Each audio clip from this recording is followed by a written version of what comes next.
वर्धमान नामक शहर में एक कुशल व्यापारी रहा करता था। जब उस राज्य के राजा को उसकी कुशलता के बारे में पता चला तो राजा ने उसे अपने राज्य का प्रशासक बना दिया। व्यापारी की कुशलता से आम व्यक्ति से लेकर राजा तक सभी बहुत प्रभावित थे। कुछ समय बाद व्यापारी की लड़की की शादी तय हुई। इस खुशी में व्यापारी ने बहुत बड़े भोज का आयोजन किया। इस भोज समारोह में उसने राजा से लेकर राज्य के सभी लोगों को आमंत्रित किया था। इस समारोह में राजघराने में काम करने वाला एक सेवक भी आया, जो गलती से राज परिवार के सदस्यों के लिए रखी कुर्सी पर बैठ गया। उस सेवक को कुर्सी पर बैठा देख व्यापारी को बहुत गुस्सा आता है। गुस्से में व्यापारी उस सेवक का उपहास कर समारोह से भगा देता है। इससे सेवक को शर्मिंदगी महसूस होती है और वह व्यापारी को सबक सिखाने की ठान लेता है।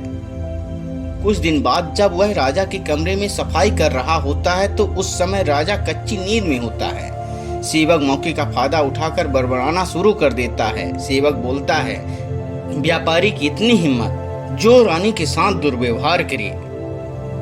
यह सुनकर राजा नींद से उठ जाता है और सेवक को कहता है, क्या तुमने कभी व्यापारी को रानी के साथ दुर्व्यवहार करते हुए देखा है? सेवक तुरंत राजा के पैरों में गिरकर उनसे माफी मांगने लगता है और कहता है, मैं रात में सो नहीं पाया था, इसलिए मैं कुछ भी बड़बड़ा रहा हूँ। सेवक की बात सुनकर राजा सेवक को कुछ नहीं बोलता, लेकिन उसके मन में व्यापारी के लिए शक पैदा हो जाता है। इसके बाद राजा ने व्यापारी के राजमहल में प्रवेश पर पाबंदी लगाकर उसके अधिकार को कम कर दिया। अगले दिन व्यापारी किसी काम से राजमहल में आता है तो उसे पहरेदार दरवाजे पर ही रोक देते हैं। पहरेदार का यह व्यवहार देखकर व्यापारी को आश्चर्य होता है। वहीं पास में खड़ा राजा का सेवक जोर जोर से हंसने लगता है और पहरेदार से कहता है, तुम्हें पता नहीं तुमने किसे रोका है? यह बहुत ही प्रभावशाली व्यक्ति हैं जो तुम्हें यहाँ से बाहर निकलवा सकते हैं। इन्होंने मुझे अपने भोजन समारोह से निकलवा दिया था। सेवक की उन बातों को सुनकर व्यापारी को सब समझ में आ जाता है और वह उस सेवक से माफी मांगता है। साथ ही वह उस सेवक को अपने घर दावत के लिए आमंत्रित करता है।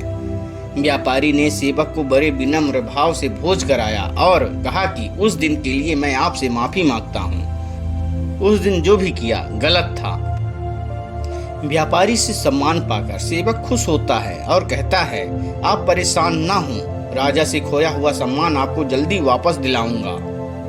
उसके अगले दिन राजा जब कच्ची नींद में होता है तो सेवक कमरे की सफाई करते हुए फिर से बड़बड़ाने लगता है और कहता है, हे भगवान, हमारे राजा इतने भूखे होते हैं कि गुसल खाने में स्नान करते हुए खीर खाते रहते हैं। इस बात को सुनकर राजा नींद से उठकर सेवक से क्रोध में कहते हैं, मूर्ख सेवक, तुम्हारी इतनी हिम्मत, तुम मेरे बारे में ऐसी बात करो।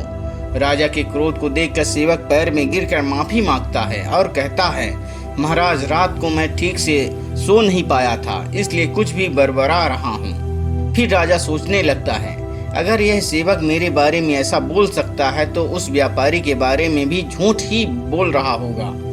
अगले ही दिन राजा ने व्यापारी को महल में बुलाया और उसने उनसे छीने हुए सभी अधिकार वापस दे दिए। हमें इस कहानी से यह सीख मिलती है कि किसी को छोटा समझकर उसका मजाक नहीं उड़ाना चाहिए, सभी का सम्मान करना चाहिए।